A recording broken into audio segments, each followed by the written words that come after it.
Alright, here we are with a new video. We have some new brushless outrunner motors.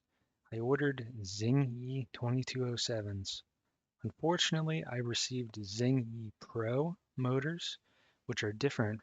Not only are they less torquey, or the non-pro variant, the outside surface is also curved. This is a problem for installing our flywheels, but we are going to run with it and hope that everything works out okay. Do not trust eBay listings. Notice how the outside of the motor is curved.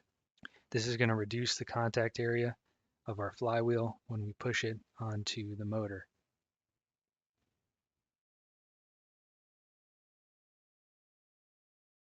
Anyway, back to our scheduled programming. I went to the store to get some electrical solder, AutoZone. This is what I've been using lately, but I didn't realize that it is not lead free, which kind of sucks because lead free is going to give you a better performing solder. It's not going to melt as easy. You're going to know if you got a good solder job or not, because if you don't get a good solder, it'll just come right off. So this isn't really ideal.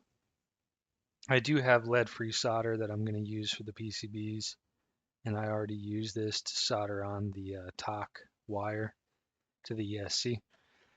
But yeah, kind of unfortunate that that's that.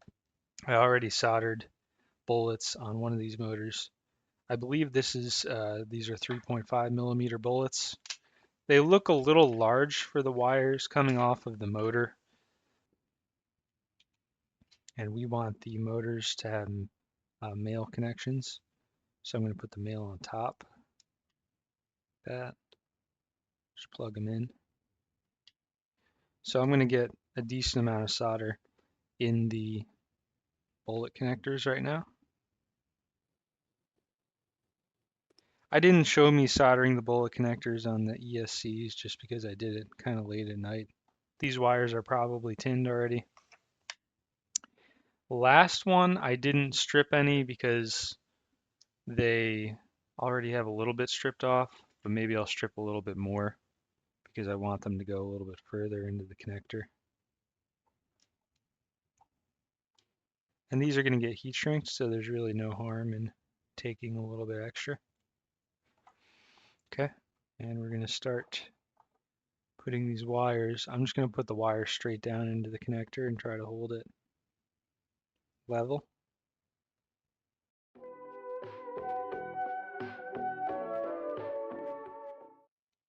And even if you don't have enough solder in it in that initial point, as long as you can get the wire stabilized, it's really no problem. I can come back and add a little bit of solder like that.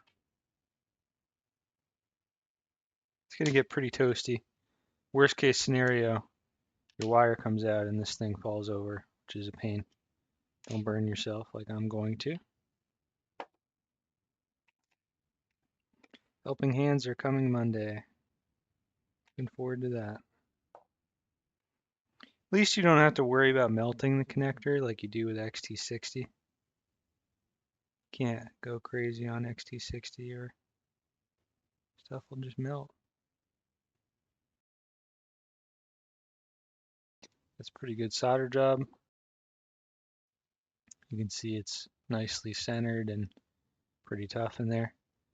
So it's still hot, but to make sure you don't heat shrink over it, this is where I would just pull the, ouch, that is very hot.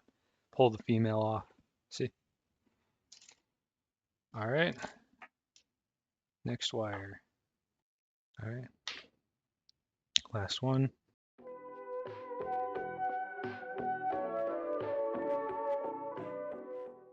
That might be too small actually. Let's go to a bigger size. See, this is quite a bit bigger, but as long as it shrinks like 2 to 1, it's not going to be a problem. Even this doesn't have to be perfect because there's going to be one final heat shrink over everything when the bullets are connected together. All right, there's a completed motor, 3 male bullet connectors. Looking good. You're going to want to repeat this exact process with your ESC. We have male bullet connectors on the black and red, and female on the blue, red, and black phase wires. All right, so I'm going to repeat that with 3 other motors. I hope that's helpful. Thank you for watching.